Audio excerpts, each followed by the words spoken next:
You know, if I'm a new person watching this podcast wondering, like, what am I going to get out of this? Guys, you're listening to Jack Bosch, who's been in the business a very, very long time. A lot of people will listen to podcasts like this, and they're looking for, like, the one nugget that's going to change their life. I look at the thousands of little things that people say on these podcasts. Like, even the way you live your life is a new blueprint for most people. TV was a good idea, not because I make much money on it. I mean, we get paid like 50 grand a year each. I actually lose money, a tremendous amount of money, on the show. I personally think every dollar and every hour of your life that is extra that you could allocate should be spent on YouTube. Say that. Go deeper into that. Why is that? In the world of all this AI and in the world of all this social media, people actually don't want any of that crap. What they want is a human to connect with them on a human-to-human in-person level. And so I realized nobody wants to do that. They want to automate and make it efficient so they don't have to touch it. You know, you get to a point where you make enough money in real estate. You know, we've got about $500 million in our portfolio. All of that has been purchased subject to or seller finance. And you look at that and go, do I really need to buy more real estate? Hey there, everyone, and welcome to another episode of the Jack Bosch Show. Today, I got TV star, A&E star of the show, triple-digit flips, Pace Morby, creator of the Subto brand, the Subto coaching program, the Subto method, followed by millions around the world. I can say much more, but let's just cut through the chase. Welcome Happy to the be show. here, Jack. Jack, you are the dirtiest man in real estate. I freaking love it. I've always looked up to you. Appreciate you having me on the show. Thank you so wonderful. much. Thanks for being here. So great, man. We both live in the same town. We actually know each other for a little bit, but we knew of each other before. But probably over the last year or so, our paths have crossed much, much more. Yeah, it seems like you're actually coming out and hanging out more often. That is actually right. That's actually 100% on me. I'm like, I have been a little bit of a hermit. I would say that is true. I've looked up to you for a long time, and then all of a sudden I started seeing you pop up at events. I see you more out of the state of Arizona, I believe, than I do see you in the state of Arizona. That is probably true too, yes. But prior to maybe a year and a half ago, I wasn't seeing you at any of the events. Yeah, no, I wasn't going to any events. I think 2016, we were all these masterminds and all these things and all these events, and we realized that it was interfering with actually getting stuff done. Because every single time you come back with 25 ideas and then you end up implementing none of them because it's 25, and if you move 25 things an inch forward, nothing happens. So at some point of time, we focused on one thing, which is actually, I believe, not very different than what you have created as a basis for your huge growth. Yeah. And ever since then, our businesses have grown 50% year to year, but quietly without really going anywhere. Then, of course, COVID hit. Yep. And we stayed in place a little bit more. We went out for restaurants 4 times a week, where we just basically hang out with the family as a core unit. And then just about a year and a half ago, I was just like, you know what? It's time to actually start getting out. And not from a COVID point of view. We went to Bora Bora during COVID. We went to places all over the world during COVID, wherever they would let us in as unvaccinated people. But we went wherever we could, places. We went skiing during COVID. We went everywhere, so I didn't worry about COVID too much.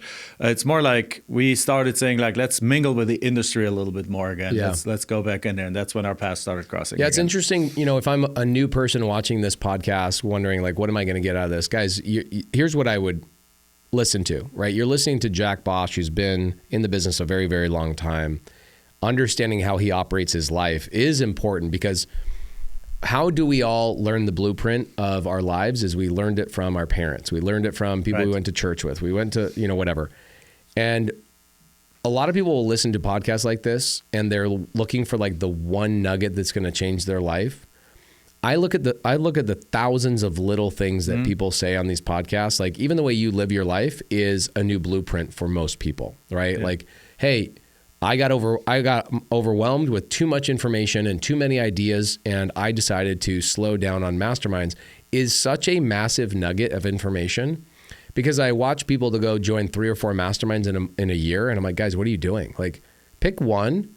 And pick one every other year. It shouldn't be like you're going to 3 masterminds every single year. It's too many ideas. Yeah, I mean, each of them meets 3 times a year. That's 3, that's 9 meetings a year. Plus you go to a few seminars. Plus you want to do some personal travel. Now you're gone 25 times a year. It's basically you're gone every 2 weeks. There's no time left to actually get something done. Or enjoy your life. Or enjoy your life. Or get in a routine. And I can tell you that was my biggest issue last year was I spoke on 110 stages, and I spoke in front of like 300,000 people.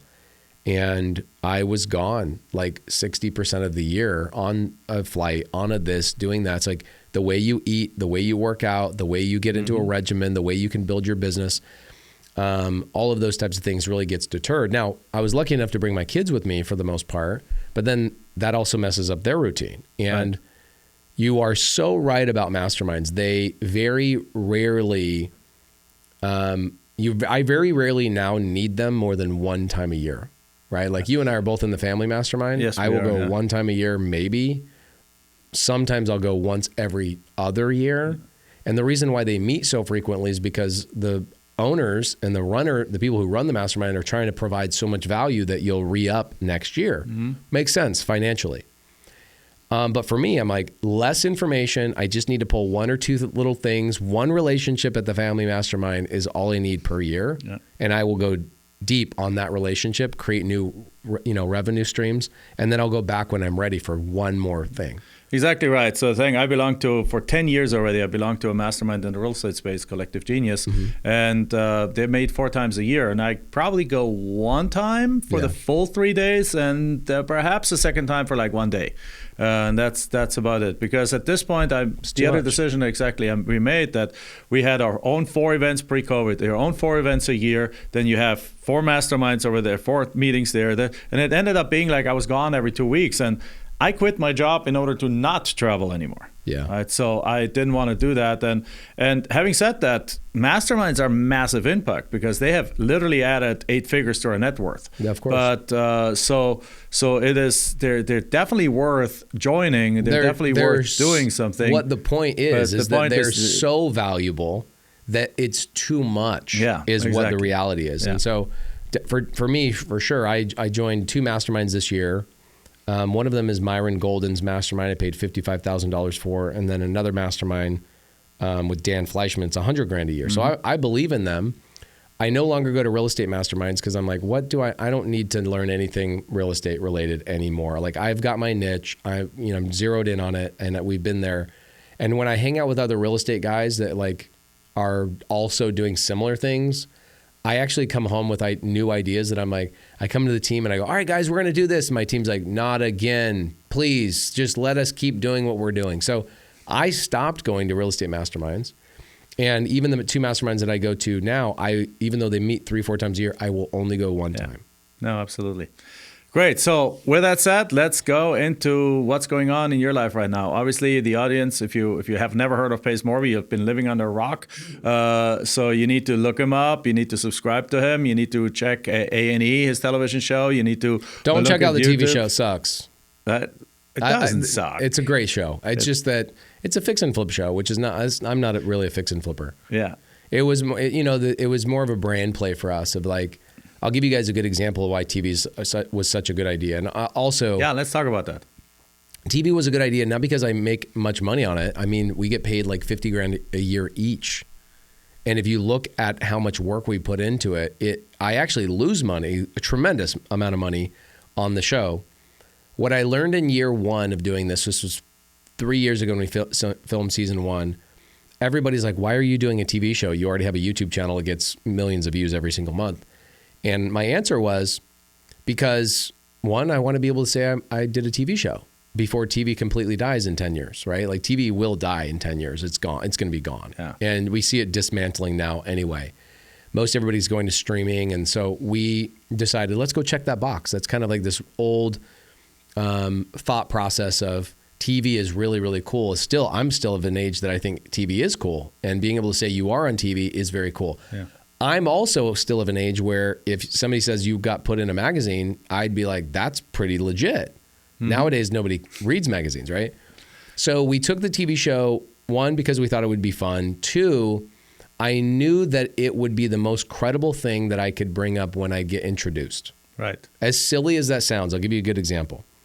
4 years ago, I hung out with Grant Cardone probably 5 times. I'd been in a bunch of rooms with him for 5 or 6 other reasons.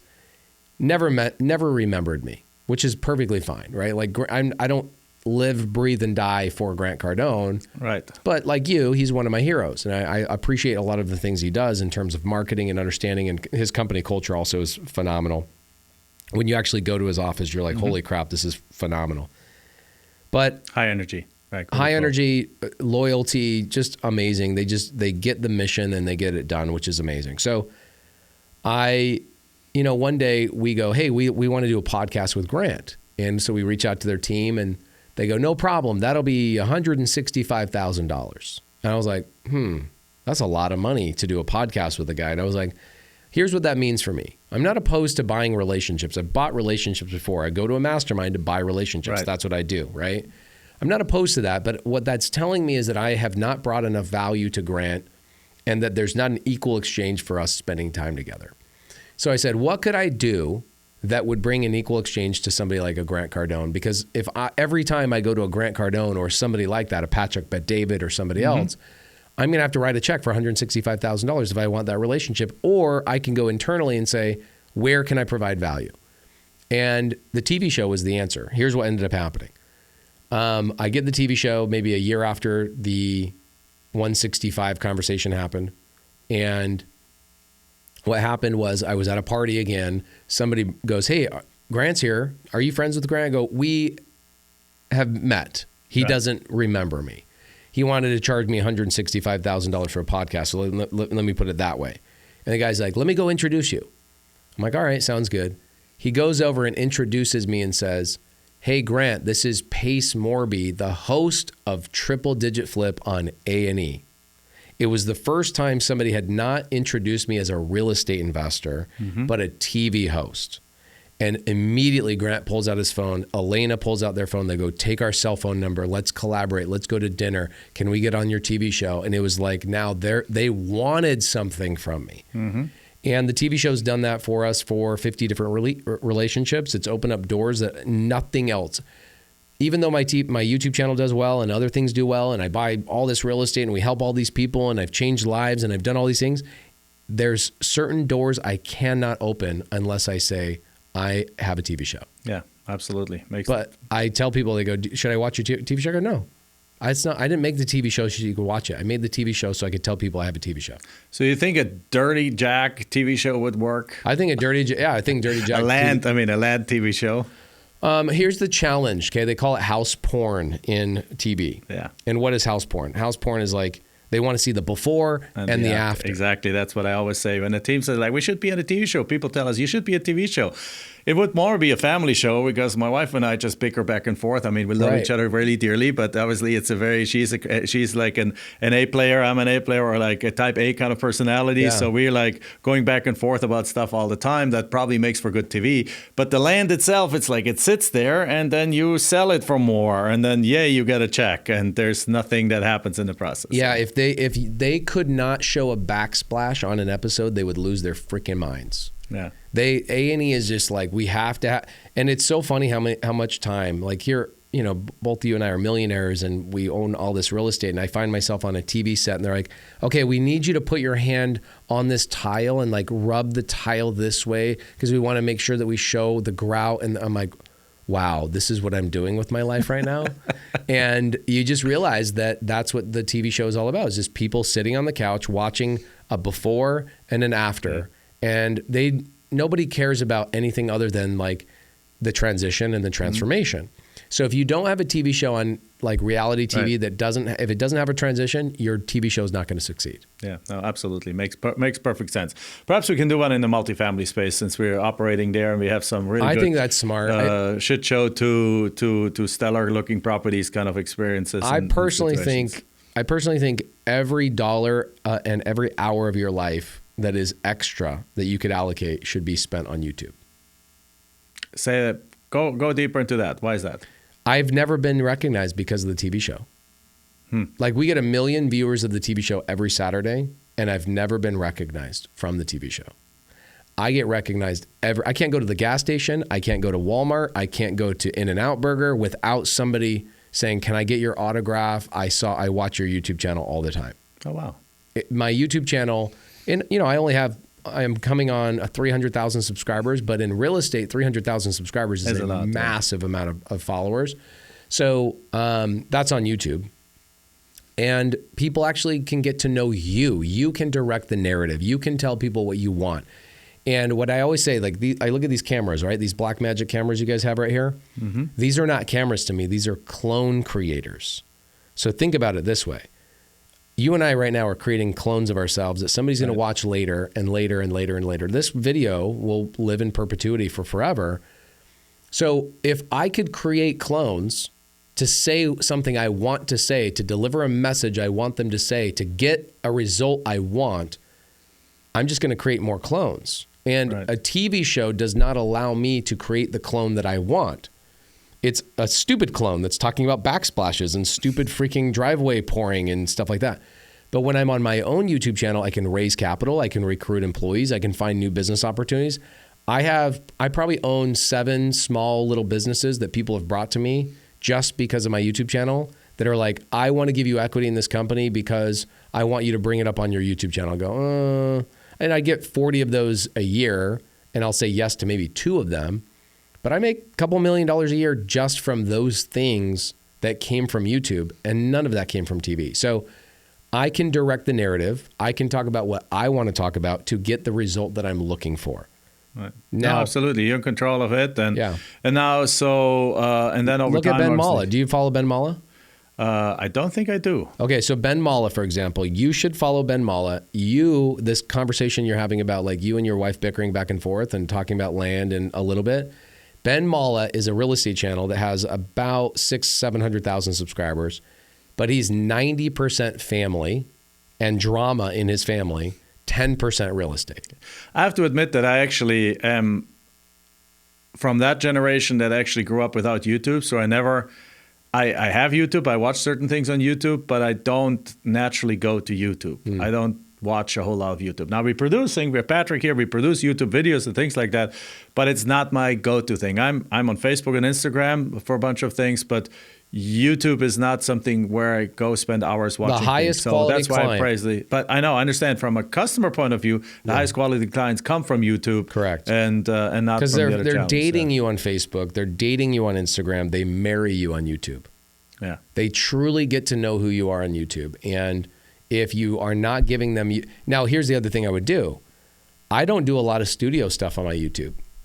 I do maybe 1 or 2 things a week that's a studio related, like, hey, we're filming in here, that goes on the YouTube channel. But most of the stuff that I'm doing on my YouTube channel is going out in the field and giving people a little bit more entertainment. So for example, the best YouTube videos that we do are like, I'm at a gas station, QT, actually this is right down the road off Greenway.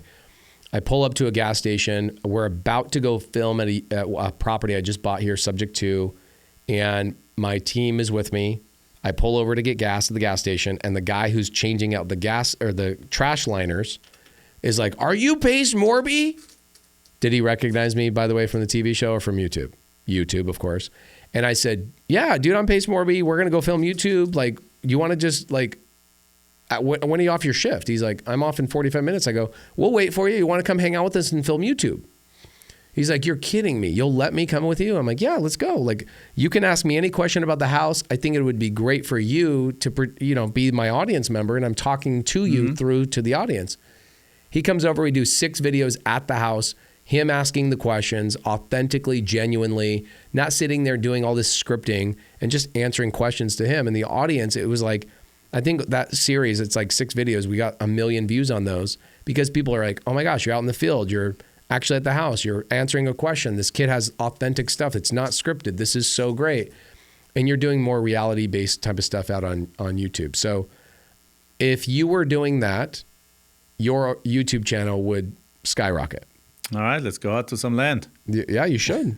Or multifamily for that matter. Multifamily, or even your students here. You've got students that have land deals. Here's one thing that I do, Jack. This is like a lunatic thing that I do that I think most people just don't want to do. If I go speak, like if we go to the Family Mastermind in Tampa, I'm actually not going there for the Family Mastermind. What I'm actually doing is going there to do a meetup with my community. I'll do a meetup with them. I'll talk to 200 or 300 of them in whatever city I'm in. And I'll go through and extract stories of what they're doing in that local area. And I'll find a place that we can go film YouTube content the next day on their properties. So now as I travel around the entire country, it doesn't have to be my house as the backdrop or my property as the backdrop.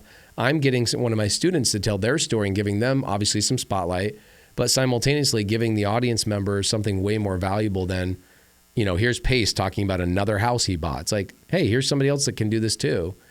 So my suggestion is if you're out there traveling, going to the family mastermind and doing whatever else, it's like, who in your coaching program, which one of your students is in that local area you can stop by and go, let's talk about a deal. Even if you don't own it, let's stand in front of the piece of dirt that you wholesaled and let's do a video about like, how did you find the deal? How did this happen? What was the biggest thing you overcame?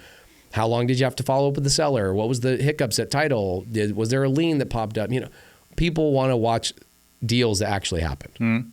Makes total sense. The YouTube content of like, here's the 5 things you should do, like that content's going away.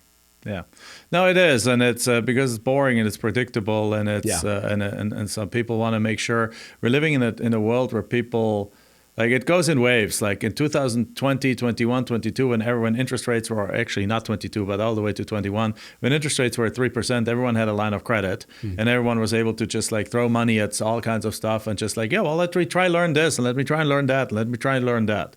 And the moment that changed, and a lot of the lines were clamped down or shut, or all the stimulus money is gone and things like that, people are now very, very much, they have a certain amount of money to invest in their own education, but they're only going to spend it if you can 100,000% prove them that you're the real deal and you're the one that they want to spend it with. Correct. And I agree. You don't do that with like, here's the 5 reasons why. They do that by actually seeing real life success, real life proof that real people like them are succeeding in there. By the way, that's a cyclical thing, because we've been teaching this now since 2008, and the exact same thing happened in 2009, 10, and 11. Like basically, it's the moment when 2000, or actually you started 2007. 2007, still everyone had lines of credit like crazy. Market hasn't crashed yet. Everyone had like properties that they bought for nothing, and then they went up $1 million or whatever, hundreds of thousands of dollars, and they just tapped into that equity and they used it for the investment, and money was free, and there was this frenzy going on. Oh yeah. And 2008, 9, 10, 11, that was gone. So during that time, it was the exact same thing, and then it started coming back, and then it started going into irrational exuberance again, and now we're back to the point where the ones that actually can show that, the ones that actually have substance and that can show the success of their students, I think those are the ones that are surviving. And in the educational space, because probably a lot of people in our industry, and I know a lot of people in our industry that actually have left the industry because they're like, well, it's so hard to get customers right now. It's like, yeah, because you're riding a wave without knowing how to swim. Right. And now the surfboard is gone, and now you're trying to survive in water that you don't know how to swim in. Yeah, the wave slowed down. Now you have stagnant water. There's no momentum behind you. Yeah, for sure. I have a couple of our friends actually have recently sold their coaching businesses and gotten out of the coaching business. Okay, cool. Yeah. They're like, I'm out. See ya. Yeah, it's a hard thing. It's a hard lift, particularly if you do it the right way. If you do it the right way, the way that actually cares about your customer, the way that propels them to success and that provides all the resources and all the support, it's not just slapping up a program and saying like, hey, here's this, go study it and go do it. No, that's like 10% or 5% of the people succeed with that. Those are the people that already done something. Yeah, maybe not even that. Maybe it's more like 1%. Or that, yeah. That is a very true thing. When we started ours, we found that the average coaching product that people buy, it's less than 5% of people are successful with it, right? And so you have to create something that, what are people really missing? What I found, what I was missing when I got into the business of real estate is I was missing another person. I was missing connection to somebody that could hold my hand through the process. And so most of the successful coaching products are, not most of them, the ones that actually succeed and get through any up, down, left, and right of the market are the ones that actually have a community base, right? Other people that are helping people. Where the main coach is not the main important person. It's the people that are, there's hundreds of people that are doing successful deals that are helping hundreds of people get their first deal, right? So like in our community, the most prestigious award is the Midas Touch Award, which means I, as a student, have helped 10 other students get their first deal, and that's the most prestigious award. It's not even about you getting your first deal. It's you helping 10 other people get a deal.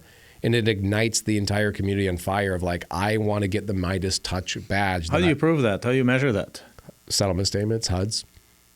So is that JV deals that people do then together? Yeah, it's all JVs. Yeah, it's so all JVs. Yeah, okay. so like for example, I was on the drive here. I was talking to one of my students. Her name is Nita Patel. She primarily focuses on foreclosures in Chicago.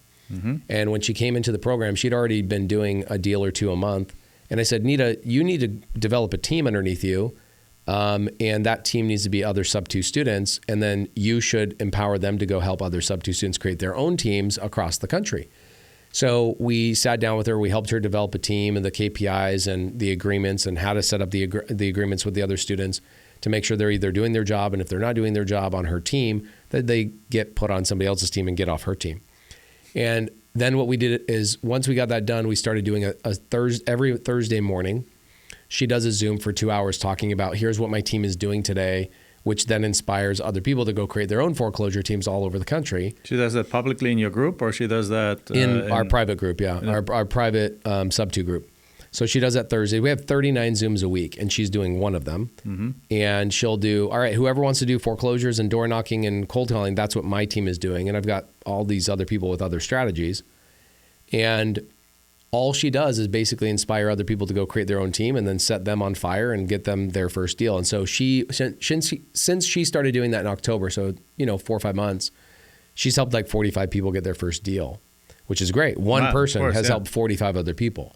And so if you're not creating that type of environment, you are right. It's very hard for people to get past a 5% success rate in a coaching product because people just don't do the work. Yeah, that's it. Yeah. In our model, we have actually taken, it's somewhat different, but we have asked 15 of our students that went to our coaching program and then succeeded more than perhaps others and doing like 50, 60, 100 deals a year and so on to actually come back and become coaches in our own organizations. Smart. So when somebody signs up for a coaching program, we have different levels and when somebody signs for a top level coaching program, they get assigned one of these coaches as a one-on-one relationship. And we know that they're studied under us. They know exactly what we do. They have our same ethics. They have our same core values. So they're great representatives of our company, and that allows us to obviously multiply the impact because now we got 15 kick-ass coaches that going out there, and if each of them have, whatever number of students, and they're doing one-on-ones on a weekly basis, there's really no way somebody doesn't succeed unless they really give up somewhere halfway through. Then that translates to a massive amount of success. But your model is more of like a peer teaching peer kind of model, right? Then, my model is a peer doing deals with peers model. Okay, they're doing deals with each other. The people who are teaching you get a piece of that? Oh no, like last year I bought $100 million in real estate from my community, so I do a lot of deals with my community. But I'm the buyer. I'm not trying to like be involved in their day-to-day stuff. They need to be building teams and doing stuff together, and I'll end up buying stuff. We don't either, by the way. First of all, I'm excited for their success. I don't need their deals. But secondly, it's even from an administrative point of view, it's like a nightmare to track that. So we don't even want to deal with it. Yeah, we have a Discord channel that goes through and like tracks all the deals that are being done inside of our community. I think we did $9 billion in transactions last year, which is amazing. Wow. Settlement statements. We have so many people that are successful that I end up doing 2 interviews a day on my podcast. So I do 700 and something episodes a year. Wow. All they are is just student success conversations, right? 700 plus a year. And I'm almost like thinking about going to 4 a day and cutting them down from 30 minutes to 15 minutes. My point of bringing that up is that the majority of their first deals don't come from themselves. The majority, it's like 90% more or plus, come from somebody else in the community who's like, let me help you go get a deal. And so that's what I needed. When I first started, I lied to myself for 7 years. I was like, I'm going to get started in real estate. I'm going to go get my first deal.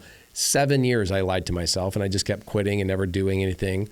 And it wasn't until there was a woman that was like, let me do a JV deal with you. I was like, oh, what? What's a JV deal? I had no idea.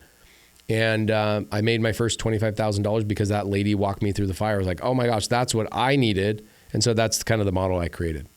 Beautiful. Yeah, so the people who teach and kind of, I call them my leaders. We have a little over 400 of them. they primarily actually make most of their money from doing JV deals with the community. So they're financially incentivized by doing actual deals with people. So how did you come up with that concept? Because that's a very different concept than most everyone else in the industry teaches. And I remember actually we were at Grant Cardone kind of event, and we're sitting there over lunch, and you guys told me we're just killing our coaching program. And I was like, what's happening? Is Pace getting out of the business, or what's saying? And they're like, no, we're changing it to this new model, which obviously is now the model because you guys are doing fantastic and making huge kind of impact. But where does that thinking come from of changing it from one model to another?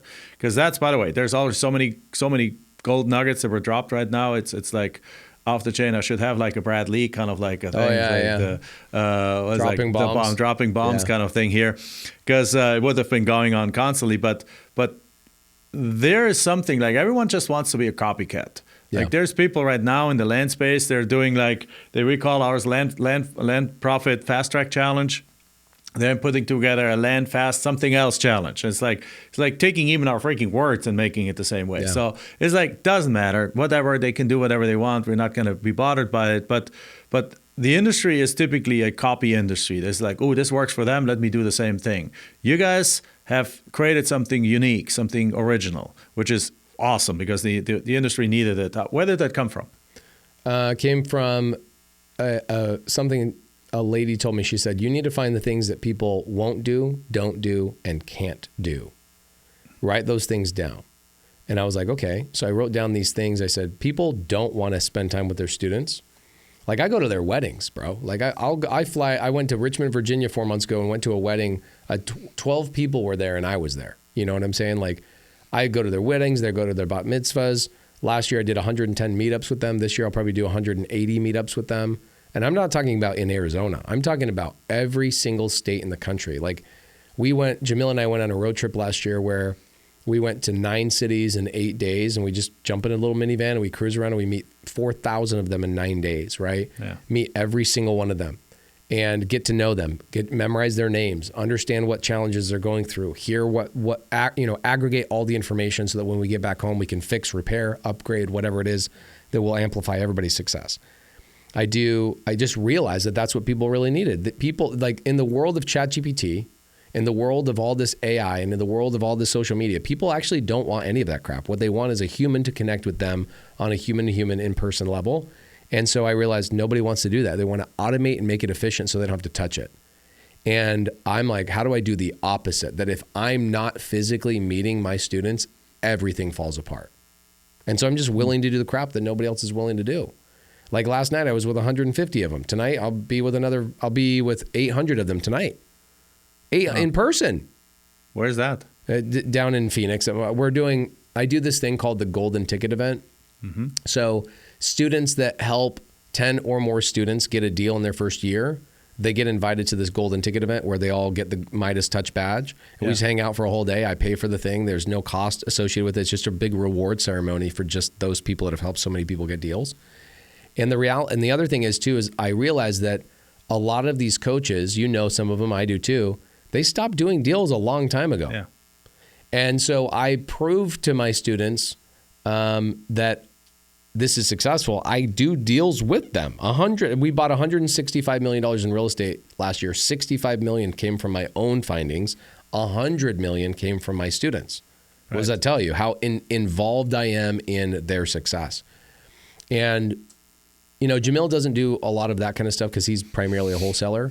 I wholesale maybe 5% of what I see. Most of what I do now is I acquire, but I do deals with them. I hang out with them. I go on road trips with them.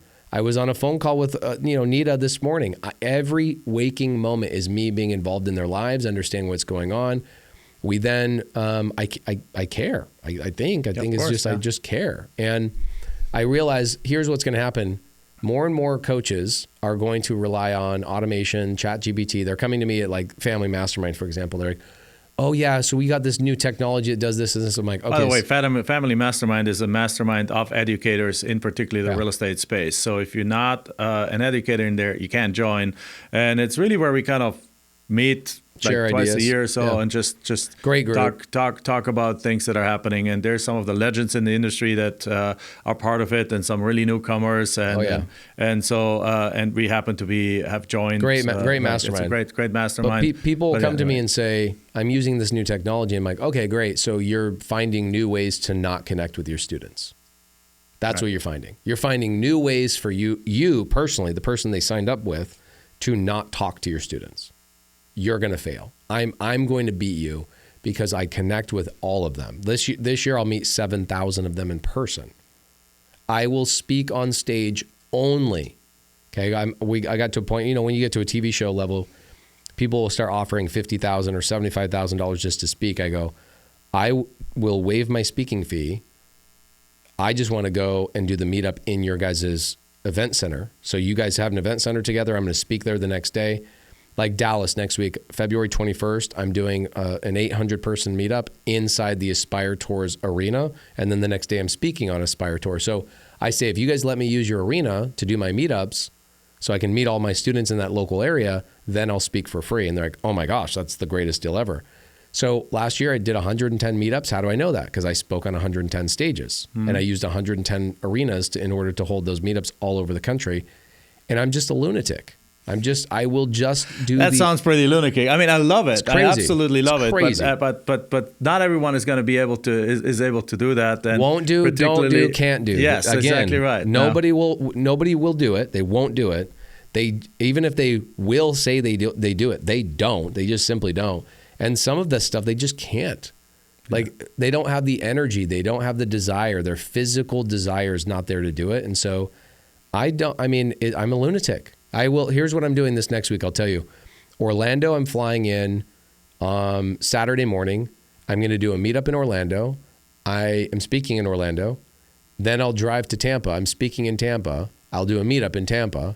I'm flying then to Dallas. I'm doing a meetup in Dallas on my birthday. Like I will sacrifice everything. I'm 40 years old. Who gives a crap, right, anymore about my birthday? But I'll do a meetup in Dallas. Turning 40 or are you turning 41? 41. Nice. And then I'll go down to Houston, same thing. But when I'm at these cities, guess what else I'm doing? My schedule is so jam-packed. So I'm meetup, YouTube videos in person. And I bought so much real estate with my students the last couple of years that I have real estate in almost all of these places. So I'm like, hey, Eric, let's go over to this house and do this, this, and this. Let's take students over there. They get to see in-person houses. And I even teach my students, this is an even fun thing. I take my students with me to film YouTube. So I teach them how to go start their own YouTube channels. And they're like, dude, I'm not just learning real estate from you. I'm learning social media. I'm learning this. I'm learning how to talk on camera. I'm learning this. This is so great.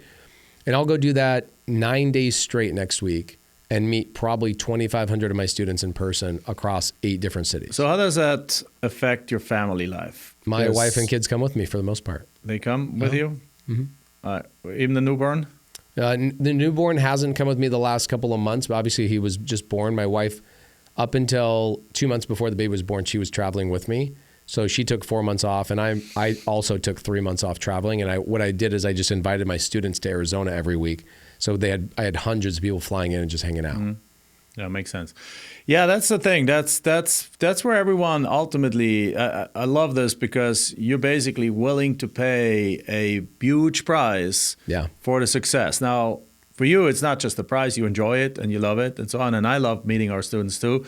But also at the same time, again, going back to the very beginning of the conversation, like when I quit my job as a software consultant, the reason why I even started looking for something else was that I had a job that required me to travel 100% and be away from the family. And I'm a big family guy. I don't want to be away from the family. We don't homeschool our daughter. We did for half a year. Yeah. She's now, we only have one daughter, so she's 16 now, right? She's 16, right? She's in a great private school and she loves it and she has lots of friends and things like that. So I'm looking to actually, I'm also a few years older than you are. So about 10 years ago, I would do a lot of this travel. Now I'm a different season in life. Yeah, I totally agree. So I'm a different season in life in the way that we're just making plans right now for the summer.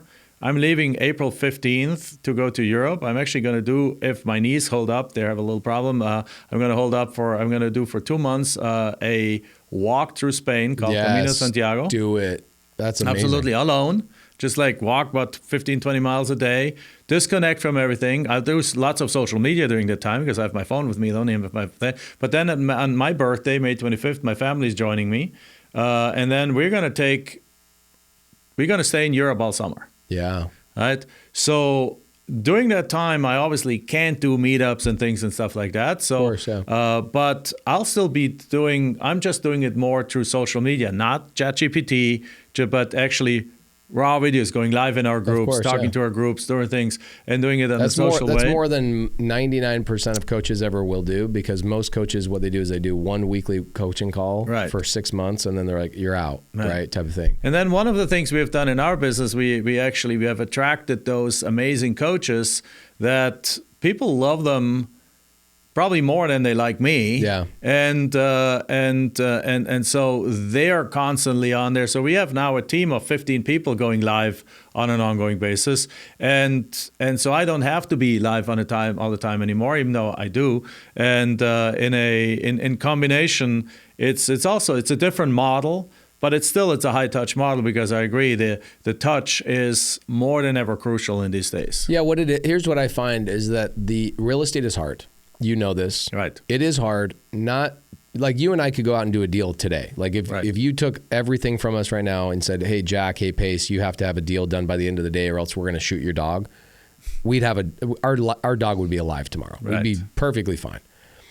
The biggest problem is the mindset that people struggle with for the first year, maybe 2 years of like, one, I'm going from the 9-to-5 job mentality to, oh my gosh, I have to be an entrepreneur and I have to create my income. That is a huge gap. And so what I find is the longer they're attached to real estate and they're excited about it, the more likely they'll be successful. Right. And that was one of the biggest determining factors of success for me, was just looking at people's success. Like, oh, you were in my community for a year. There's people that don't get their first deal with me until they're in for a year. Yeah. And you interview them and they go, the reason why I couldn't get my first deal is because we have three. They needed to have the inner game get right first. Right. And then we have 3 mindset Zooms every week with an actual clinical therapist. And so she goes through and like talks to people about what their trauma is and how they're like, we have a girl named Chava. She comes into a community Zoom. We call it Subto Family Night. And she's in Subto Family Night. She raises her hand, comes up and asks me a question. She's like, I just want to let you know, yeah, I've made a bunch of money in here, but I want to say thank you because you've changed my relationship with food. I was like, interesting. She says, I've lost 41 pounds since I joined Subto. You've got my mindset working right. I'm motivated down a forward path. And she's like, that's the reason I started doing deals. I came in here thinking I'm getting the easy button because of the coaching and the training. But as you say all the time, Pace, you're not a mentor and you're not a coach. You're a community builder. And if it wasn't for this community, I would still be 41 pounds heavier. I'm like, wow, it's so interesting how it's like literally 99% of its mindset. So when you have those 15 coaches that become friends with them, what happens is now your students are adhered and stuck to them because there's a relationship there. Yeah, when they go travel, they meet up with students. Exactly. When I go travel, I meet up with students. That is actually more important than any coaching video you could ever do. Yeah. You could delete all your coaching content, and that is more important than anything else. And I tell my students that all the time. I'm like, I could delete 4 years of all of our Zoom vault. I could delete everything, but because we have this community, we do 150 meetups a week nationwide. Wow. And so they're all meeting up with each other. We have leaders all over the country that are running these. That really, at the end of the day, is the heart of the success. So same thing for you as your 15 coaches. They love doing it. They've had the actual success. They know the recipe, but more importantly, they're becoming friends with your students. Yeah. It's huge. It is. Nobody else is doing that, Jack. No, I know. One of them just went to New Orleans and hung out with with the students. There could be their grandparents, like they're in their 80s, of course. And he's like whatever in his 40s or so, and they're just showing each other around. They're showing the New Orleans people showing our coaches around New Orleans, and And yeah, love it. With that said, all of this, I love this conversation so far. We went all over the place. So what's the plan in the future right now? You just have a brand new baby, right? Boy, girl?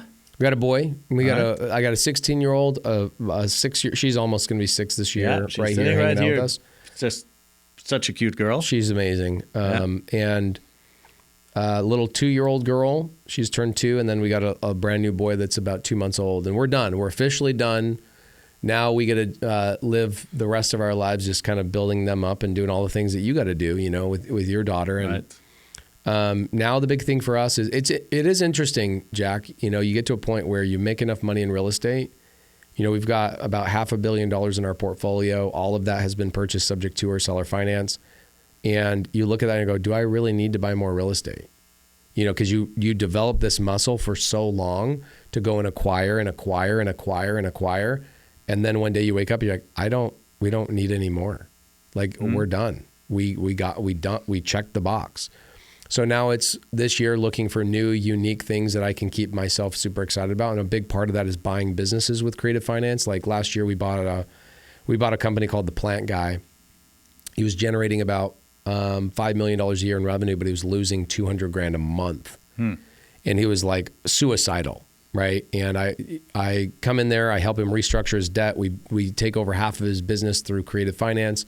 That company still doing $5 million a year in revenue. We haven't boosted revenue at all. We just changed the way the back end of the company is running, and now that company's making $100,000 a month, and I'm getting paid out of that. Right. So now I'm flexing my creative finance muscles on acquiring businesses, and a lot of those businesses own real estate as well. So that's a big push for what we're doing this year, and spending a lot more time in Montana. I found this spot in Montana that I think that I can make my mark on the city. Like Phoenix, Arizona is such a big place that I'm like, I don't think I can make my mark. I think there's hedge funds here. There's massive companies here that they're building, they're doing all these things. I'm just a little teeny tiny little shrimp here. I'm going to go to a city that I could like literally be the mayor of. And so Kalispell, Montana, we're going to start spending summers there. And we already own 2 RV parks and 15 rentals. And we're going to start buying businesses there and kind of expand and start building some apartment complexes and really make our name on that city. And who knows, maybe I'll make a run for mayor at some point. All right, Pace Morby mayor. Well, hey, Clint Eastwood has been mayor of like Carmel, right? Yeah, that's where I got married. I got married in Carmel, and it was cool. The first time I went there, I was like, wait, Clint Eastwood was the mayor of this freaking city? Yeah. So cool. It's a great little town. It's a great plan. I love it. We haven't even talked about Subject 2 at all, but hey, you're probably on 75 podcasts talking about Subject 2. Probably 500, yeah. 500 of them. So go look at the other podcasts if you want to learn Subject 2. I wanted to really talk to the person, Pace Morby, more than just checking down the box of like, what is Subject 2 and how does it work? So there's plenty of information about you out there, but I think we got the person to come out, and that's the goal of this podcast here, to not just talk about a couple of techniques, but about the people behind it. So with that said, how can people get a hold of you? How can they, if they're interested in working with you and doing something with you, where do they go? Go to the YouTube channel.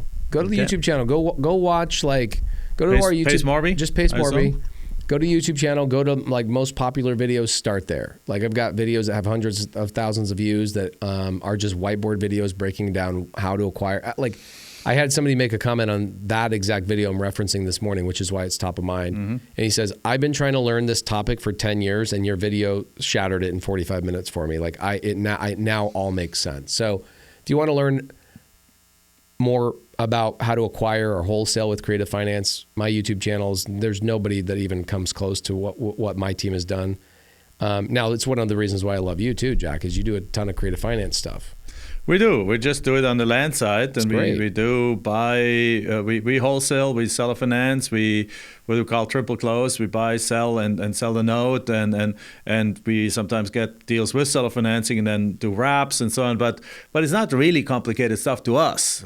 But there's probably, I think, a few things I can probably still learn from you about doing some creative things. But yeah, we do like to do a lot of we do like to do a lot of creative findings, particularly once you get into multi-lot kind of situations where you get like 50 lots on a contract. You need to do like lot release clauses. You need to structure the deals in ways that you can actually sell them individually and protect the seller and protect yourself. And there's lots of fun stuff to be learned in that industry. Yeah. Yes. Love it. Well, Jack, you've been my hero for a long time, man. I appreciate you having me on the show. Well, that's so kind. Well, thank you very much for being here with us. And with that said, guys, that completes the podcast. So get dirty with Jack. There we go. Jack. Get dirty with Jack. Right. With that said, guys, as always, give us a 5-star review if you're listening to this on iTunes or any other platform that has that.